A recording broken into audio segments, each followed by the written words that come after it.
Welcome to the Outside the Box Income and Investing Podcast. Whether you're looking to start a business, earn passive income, invest in stocks or crypto, or just want to learn something from business owners, entrepreneurs, and investors, the Outside the Box Podcast has you covered. This podcast does not provide specific financial, legal, or medical advice to any listener. Make sure you subscribe so you never miss an episode. Now, here's your host, R. Brandon Smith.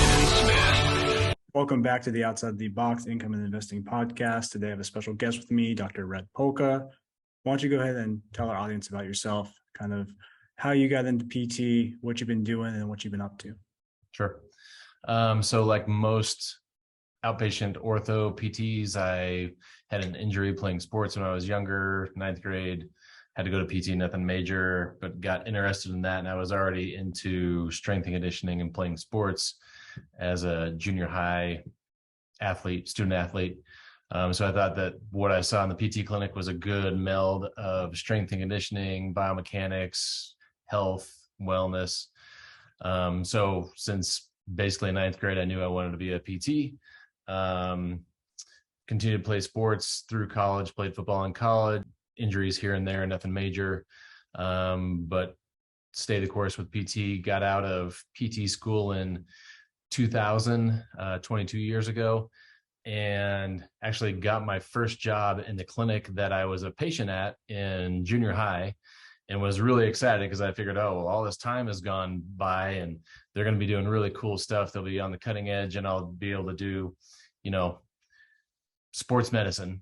And got in the clinic and they were doing the exact same thing in 2000 that they were doing in 1988.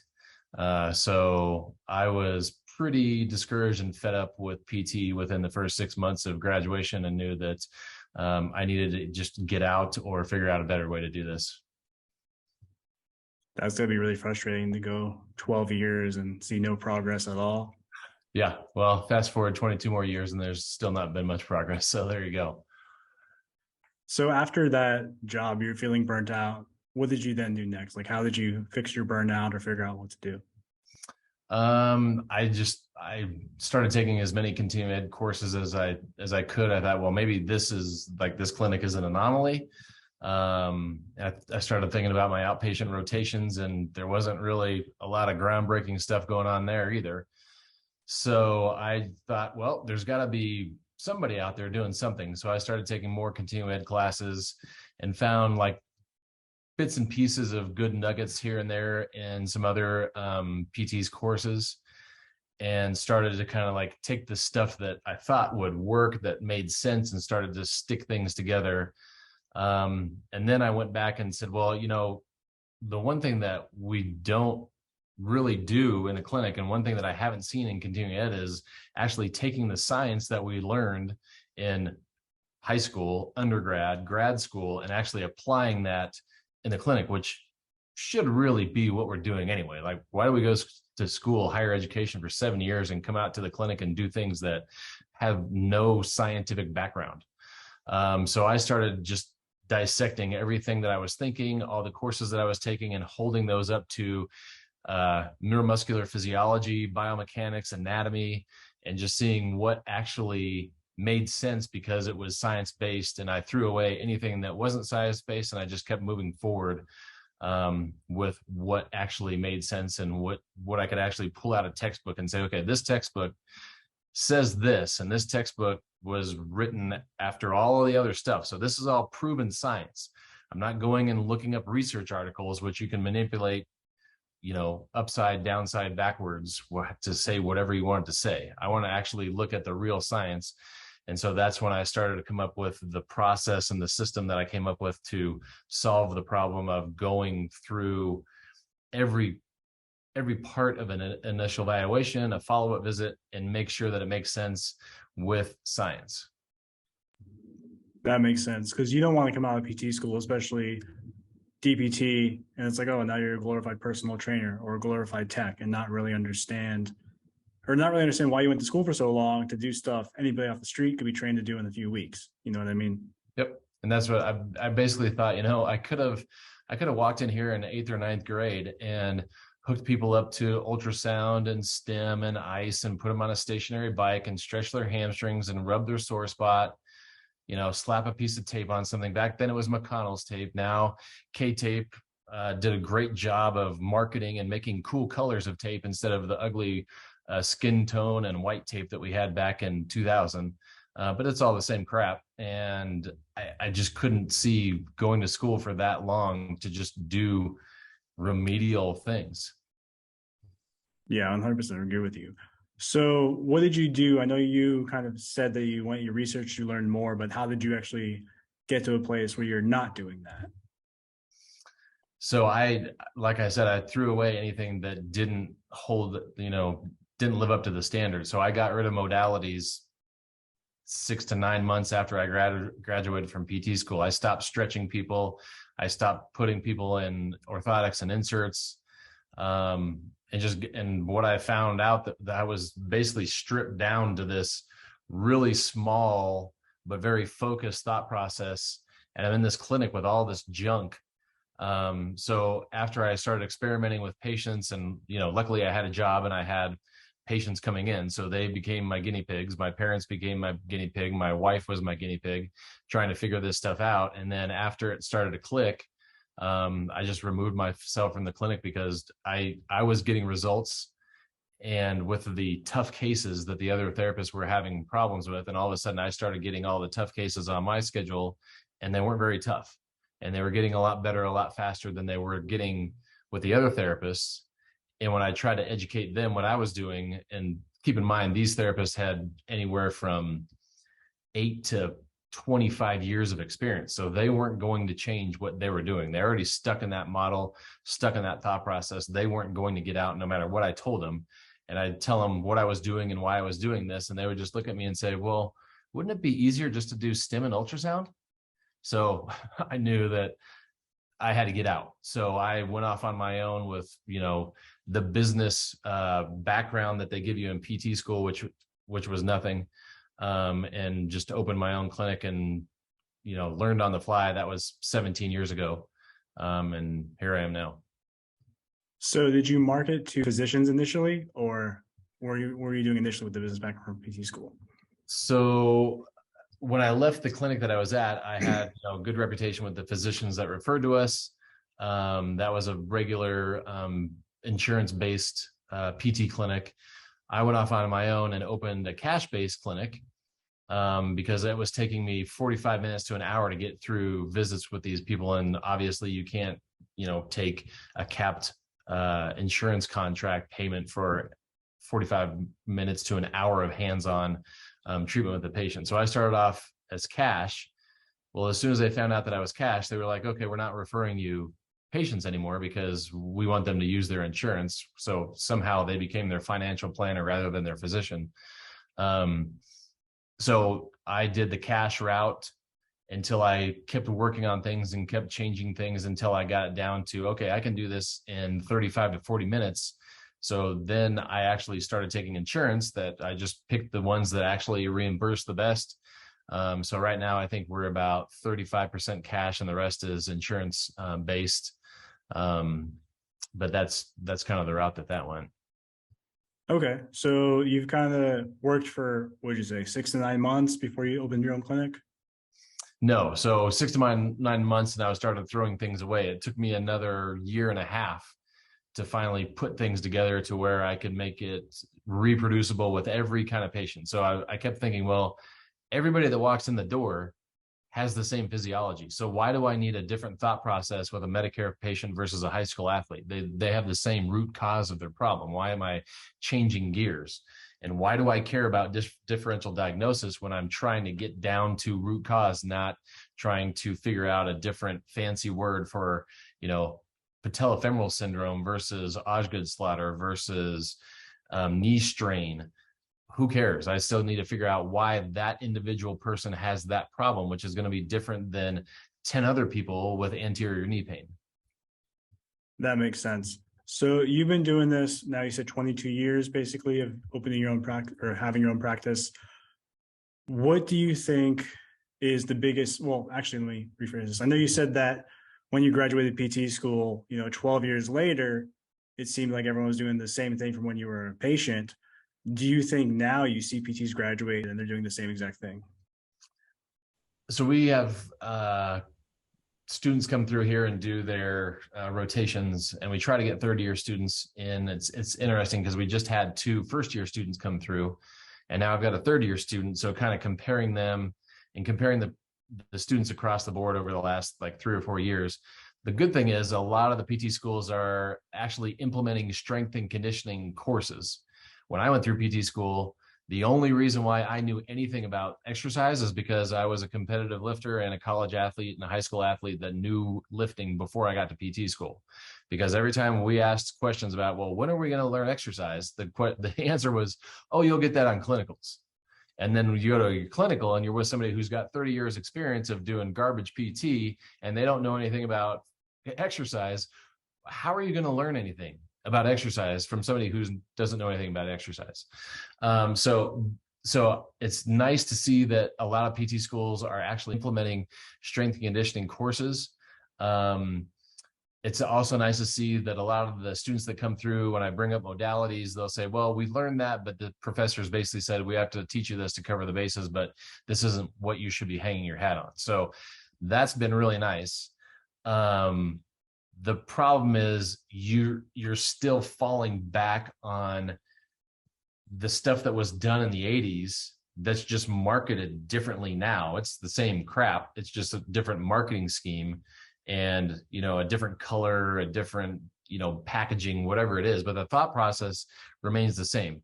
Find out what hurts, find out what's swollen, make it feel better, make the swelling go away, increase range of motion, even though it's only for, a short period of time, just pacify symptoms and get them out the door and get the next person in. So that's the same thought process that was there when I was a patient in 1988. That hasn't changed.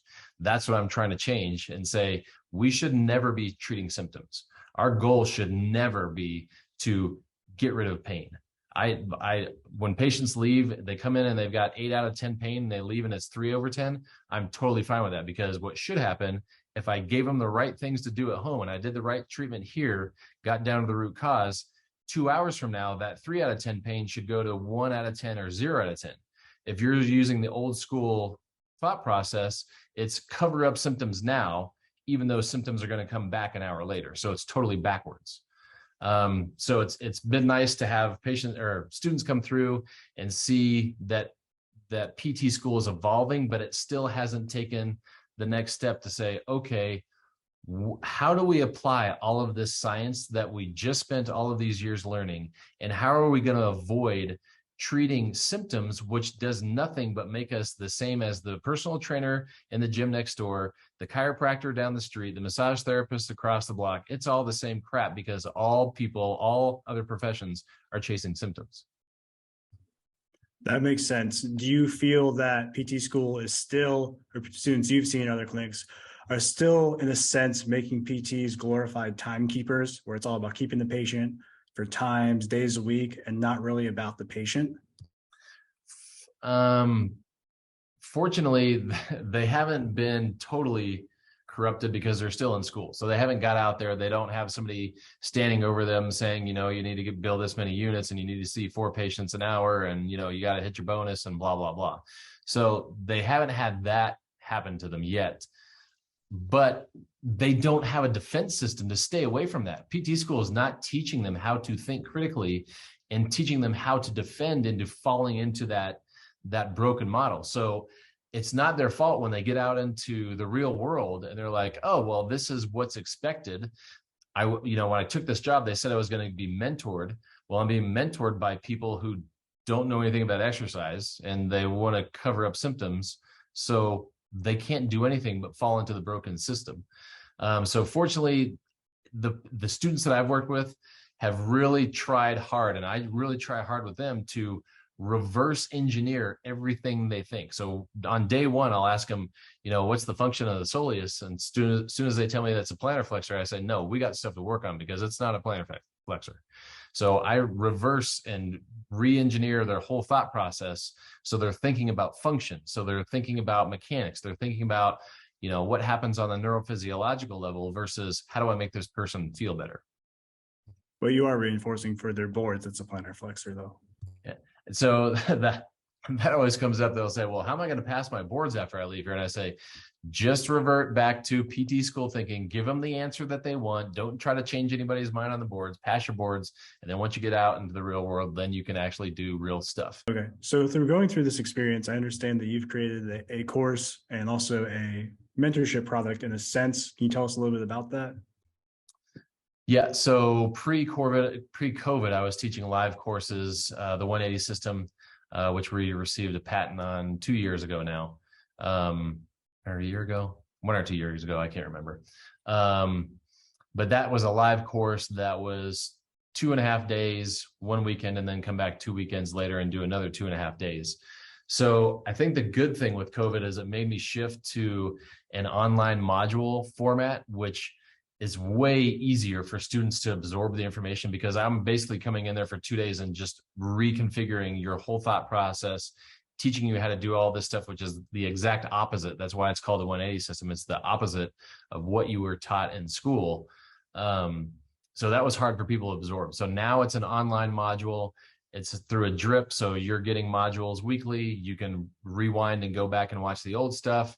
And then we do an actual 2.5 day lab, which is all the hands-on lab material, going through manual therapy, going through exercise. How do you program exercise for, this person's problem here?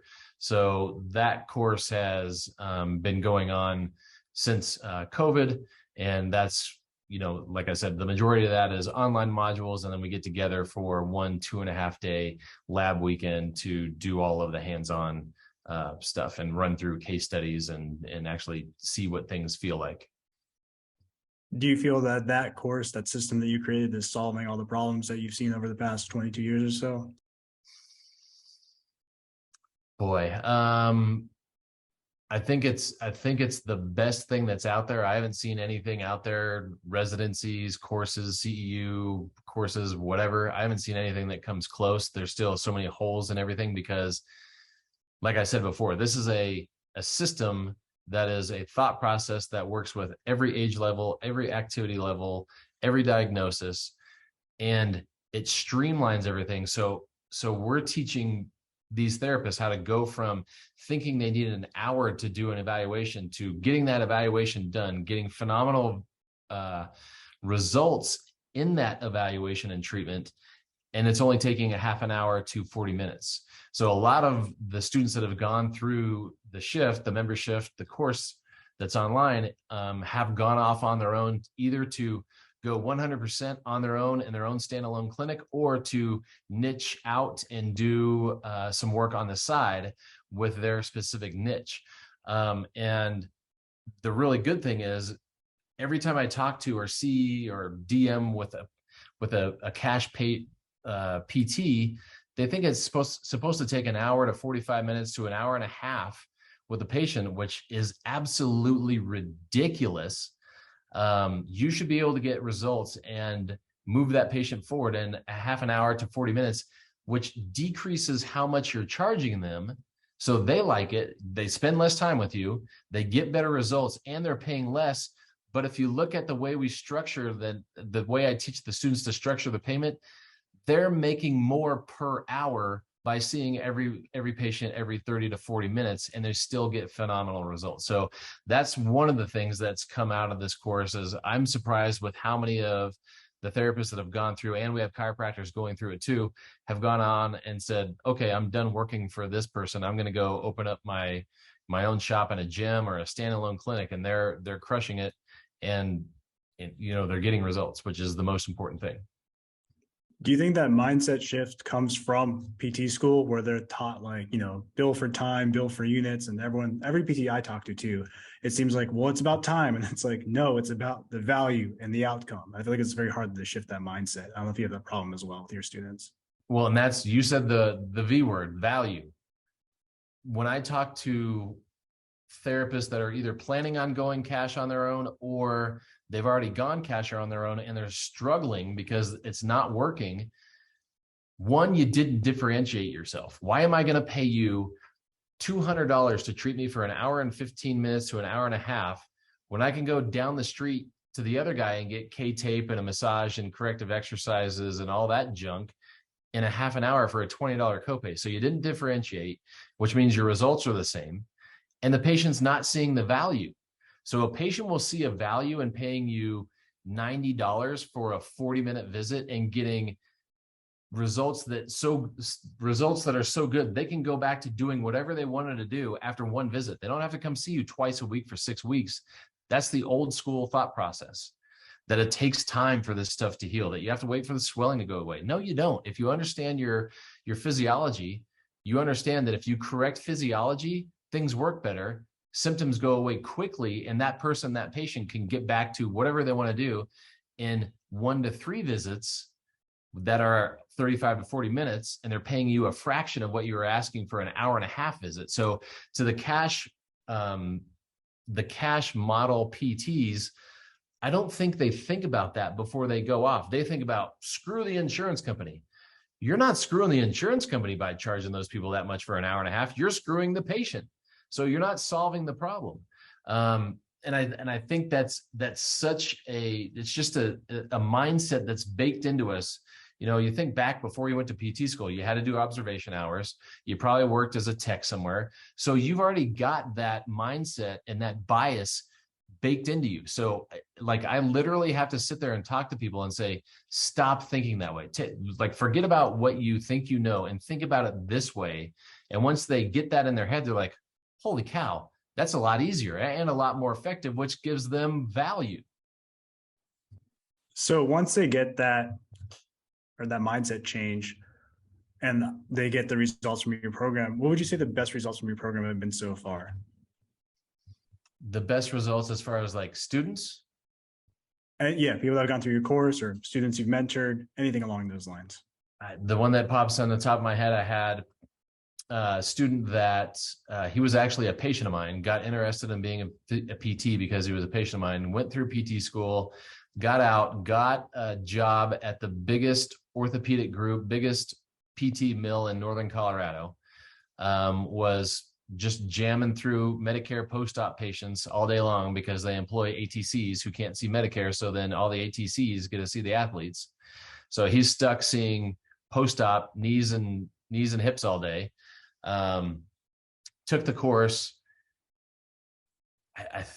Within a couple months of taking the course, went off on his own, opened his own clinic, just sent me a text a month or two ago saying, hey, just want to let you know, I just made $14,000 last month on my own doing what you taught me how to do. Do you think more people could benefit from those results? I think patients can benefit from those results, and because I know his patients are doing a hell of a lot better than the other PT's patients in that town, and I know that PTs as a whole can do a heck of a lot better too. I definitely agree with you on that. It seems like the system you created, just not enough people know about it. Just why I wanted you on the podcast so you reach more people. Where can people find your system, or where can they reach out to you? So the most content that you can find would be on the Instagram, and our Instagram handle is the 180 system, all one word, and one is spelled out. So it's the ONE 80 system. That's on Instagram. And if you go to the link in our bio, our Facebook page link, we have a private Facebook page group that's linked on there. Our YouTube page is linked on there. We've got a free download. If you're a newer grad or a student and you want to take a really quick assessment of yourself, there's a self-assessment on there that you can download for free and do that. So most of our content is posted towards Instagram, and that's directed specifically at PTs, chiropractors, massage therapists, ATCs, PT students. And then the longer format videos are on our Facebook group, which is a private Facebook group, where there's more Q&A, there's more long form video. And then our YouTube page is also on there with obviously longer form video than just 1 minute snippets on Instagram. Do you want anyone emailing you or contacting you through direct message or anything? Best way to contact me, I am horrible at email. The best way to contact me would be to DM me on Instagram. Okay. Thank you for coming on the show. I actually wanted to bring you on the show because I think more people need to hear about you. I think that a lot of PTs are burnt out in outpatient. I get messages daily like, hey, I want to stay in OP, but I hate my job. I don't know what to do. And like, I'm trying to just make sure people are exposed to your content and the value and the stuff that you provide. Yeah, thanks for the opportunity. It was nice being here.